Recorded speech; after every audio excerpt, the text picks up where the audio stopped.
What's up everybody, D-Man back. Welcome to a brand new video, and today we're going to be doing another Playmates unboxing review video. That's right, in today's video we are going to be reviewing and unboxing Playmates Gorosaurus 1968, a figure I never thought in all of my days would exist. Certainly not one in my childhood I thought I would ever get. If I would guess as a kid, I would think this would be one of those rare creations that lives in Japan and never leaves the country, and you have to fork out $1 billion on eBay just to hope to get, only to get scammed. And yet he's just on shelves in Target, in normal Target, that you can just drive 10 minutes down the street and go to. What a world we live in.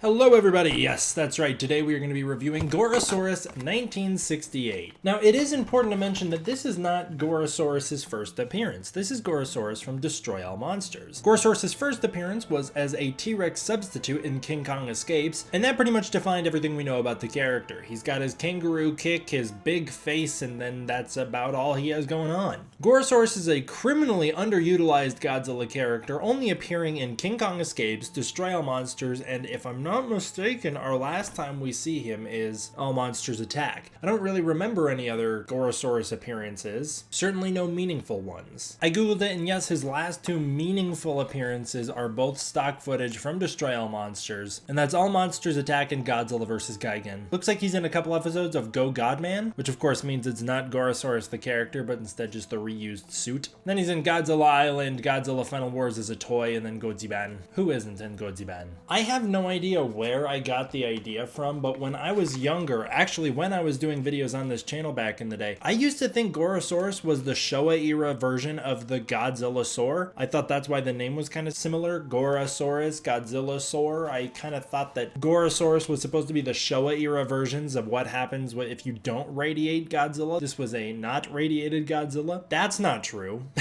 He's just a dinosaur, just a big dinosaur. But the fact that he's only got 2 appearances and yet they made a toy of him makes me give a huge shout out to Playmates for just doing something really cool and niche and weird, and like, I don't think it would sell well, but they did it anyways. And much like in the last video, I think that instantly makes this figure worth it. I mean, this is not a figure that I would think, first of all, that you'd be able to get, or also it's not one that I have seen. I haven't come across a Gorosaurus in my days. I haven't found an SH Monster Arts Gorosaurus. Even Bandai Gorosauruses, which I'm assuming exist, I've never seen one, but even Bandai ones would be really hard to get. So that means that the fact that Playmates made this instantly justifies this figure's existence, which means I can't give it that harsh of a review because, oh my god, they did it. But yes, this is the Gorosaurus from Destroy All Monsters, not King Kong Escapes. I don't know if there's many differences. I feel like the differences is that Gorosaurus in King Kong Escapes has a little bit more of an orange belly. I think his belly is a little more orange, and his neck I think might be a little more orange, but other than that, I think the design should be the same. I mean, it was only 1 year later. They're just reusing the suit, and I believe it should be generally the same. Much like in the last video, this is like a very generic Bandai-esque Bandai Creations box with the Bandai Creations Godzilla Millennium on here. You've then got Gorosaurus just out here on display. It tells you exactly what Gorosaurus he is, 1968, and then just the box is, like, it's just pretty generic. On the back here, you've got the wave of Playmates figures that they released at this time, including Burning Godzilla and Jet Jaguar. I don't know if I have those two, but if I do, I'll review those as well. And without further ado, I guess let's just get him out. I'm sure if they keep making him, they'll probably improve the box because this box is not very good. Okay, so for anybody who winds up with this figure, he is pretty dang old, so I don't know how many people are going to be going for him at this point, but for anybody who winds up with it, I think the best way to get him out is through the top rather than through the bottom, because that's like a whole mess that you don't need to deal with. He comes in 2 pieces, so the tail is separate from the body, and let's find out if this is like the other Playmates where it just snaps in easily. Sometimes they give you a lot of resistance, and already I'd say this one, in terms of Playmates, has generally high resistance, but in terms of like other figures, oh my god, it's so easy. Alright, well there he is.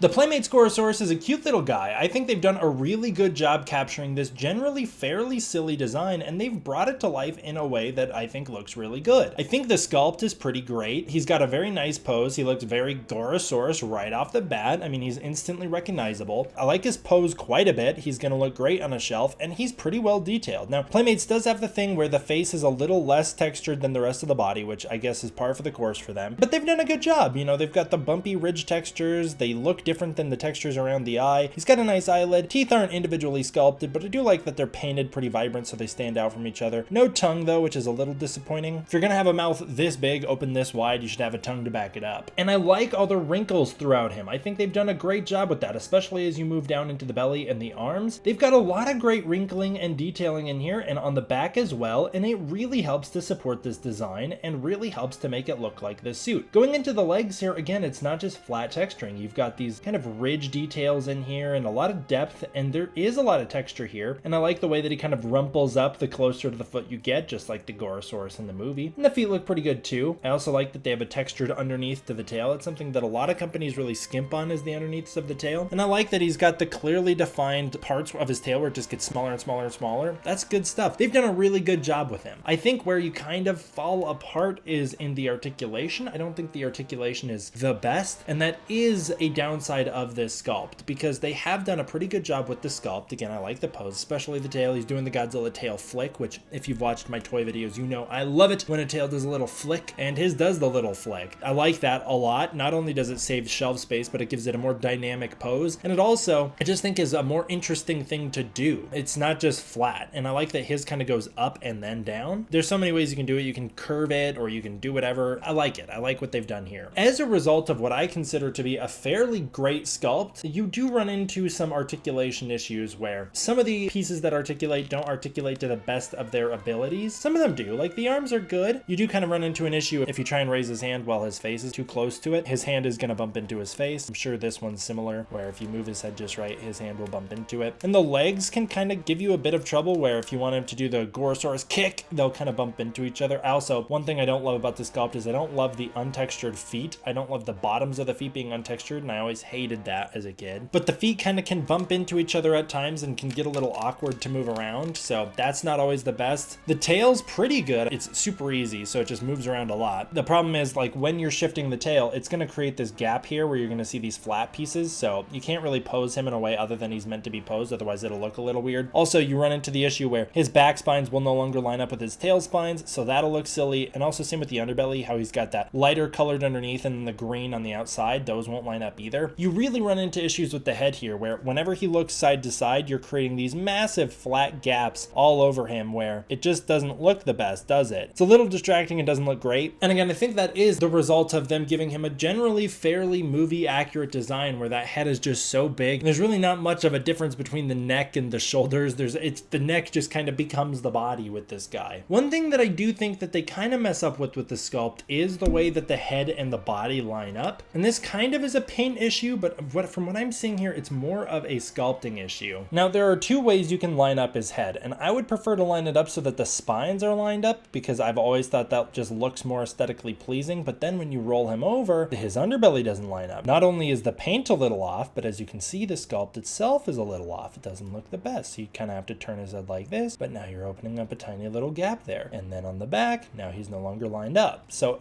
it's not the best. In terms of movie accuracy, I've got some Gorosaurus reference pictures pulled up here, and he's pretty accurate. I think they've done a good job. His eyes, instead of the irises being white, they could be a little more yellow like they are in the movie, but I actually think they look a little better the way they are. It looks a little more friendly. Not only does it look a little more friendly, but it looks a little less ugly. So while it may not be exactly movie accurate, I do kind of like it. And then the only other difference would be like really with the paint. The paint is where it gets a little bit different. So in either of Gorosaurus's appearances, the bottom of his head is going to be a little more orange. It's pretty faded in Destroy All Monsters, to their credit. It's pretty faded, but it's got a little bit more orange in here rather than just pure white or gray. And then his belly piece is a little more white or gray. And so they've done a good job there, but yeah, you're losing out on the orange. And then again, in King Kong Escapes, that version, he has a little bit more orange bleed over all throughout the body. Other than that, Gorosaurus is a pretty easy paint job. He's mostly just this kind of flat green, and they've done a good job capturing that kind of flat greenish teal color of the character. But one thing that I think is a little disappointing or a bit of a missed opportunity is that Gorosaurus's spines are not supposed to be green. They're supposed to be white, and they're supposed to stand out a little more like Godzilla's do. And you kind of lose that with this. I mean, they don't, like, even from a distance, you don't really notice them. They don't really pop the way that they would if they were white, like in the movies. So that is a bit of a missed opportunity, but on the whole, they've done a very good job capturing the likeness of this character, I think. And again, another thing that I like that you can do with him is you can pinch his mouth, so he can close his mouth. As far as articulation goes, you've got 1 point in the tail, 1 for each leg, so that's 3. Then you have 1 for each arm, so that's 4 or 5. And then you have the head, which is 6. 6 points of articulation for a little 6-inch $10 figure. I think that's a pretty good deal, honestly. I think that's actually very solid. And again, going with articulation, as I just mentioned, you can pinch his mouth, which is good stuff. You can make him roar big.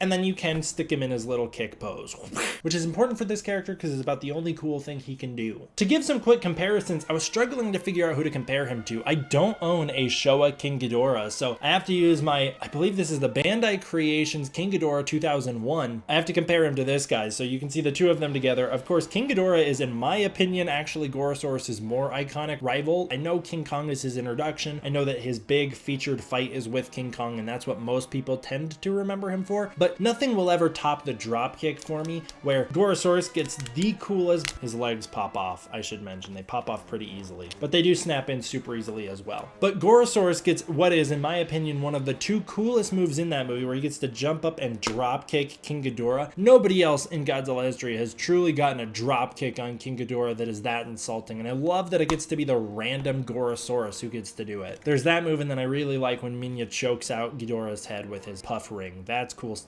But here are the two of them together, and they actually look really good together. Again, Playmates does this thing now where they are mostly leaning into the soft vinyl plastic side of things rather than the really hard plastics that they started with, which helps the figures coexist very naturally amongst Bandai figures. When you compare an original Playmates figure next to the newer ones, they don't even look like they're made by the same company. Not only in terms of quality of sculpt, but in terms of they look better now that they're soft vinyl. This Gorosaurus is actually almost a bit of an exception, as his plastic is harder than the other Godzilla figures we've talked about. His head is getting into the soft vinyl, and so are his legs and his tail, but his body itself is a bit harder, a bit more dense than the other Playmates figures they've been releasing. I don't think that's a bad thing, because he still has a very soft vinyl aesthetic to him, so he doesn't look different than the other figures. But I think he goes great alongside Bandai figures. They scale well next to each other, they look good on shelves next to each other, and they don't stand out like they're made by two completely different companies. They look pretty good. Getting into the criminally underrated duo, Gorosaurus and Godzilla. This is a duo I believe should be on screen more often. I just think they're weird and fun together. Gorosaurus is like, again, kind of in my opinion or in my headcanon, what Godzilla would be if he wasn't radiated. He's like a boring version of what Godzilla could have become, but he's not boring. He's still kind of weird and interesting on his own. But I don't know, I like seeing the two of them together. I like their very limited screen time together in Destroy All Monsters. You can see Godzilla actually is taller than Gorosaurus, which is cool. And again, these two look like they're made by the same figure company, but clearly I'm not the only person who thinks that these two have a weird dynamic where they kind of coexist together in a weird way, considering Godzilla Terrestrius from Singular Point was inspired by Gorosaurus. Now finally, I don't own a King Kong 1962. I wish I could get one. I certainly don't own a King Kong 1967, so I cannot compare the Gorosaurus here to a King Kong of his kind, but I can compare him to Playmates' original King Kong 2017. This is the Kong that I think looked the most like the Toho Kong, so I wanted to bring him out. You can see next to each other they scale pretty well, and these two could have a pretty good fight as well. I would love to see modern Kong go up against Gorosaurus. Gorosaurus is a Hollow Earth monster. That would totally work for me. He feels like he would be one. King Kong versus dinosaur is always iconic, and Gorosaurus is kind of like a substitute for Godzilla, and I always want to see King Kong and Godzilla fight in some form. Alright, but that'll do it for this one, guys, and that is my review of the Playmates Gorosaurus 1968. If I was to give this guy a rating, I think I'd give him an 8 out of 10. I think they did a really good job with him. I think he's going to look great on the shelves. I think he's going to go super well next to all the other Bandai figures. The only thing that draws him back is the articulation, where the head doesn't look the best, and I also don't love that the head doesn't totally line up with the body itself. Other than that, as far as like a low-end Gorosaurus figure goes, this is the best you're going to get, and it's just so cool that it exists. This is like a big thing as a kid I would have died for, so I'm super happy to have it now. And that'll do it for this one then. Alright, thank you all for watching. I want to give a huge thank you to my patrons. If you want to support the Patreon, you can use the link in the description below. I am super thankful to my patrons. They truly do help keep this channel running. Without them, I wouldn't be able to do things like buy these figures for the unboxings, so I very much appreciate it. And through the Patreon, you can get early access to content, access to the Discord community, and more. Thank you all for watching. I hope you enjoyed. I will see you guys next time for the next one.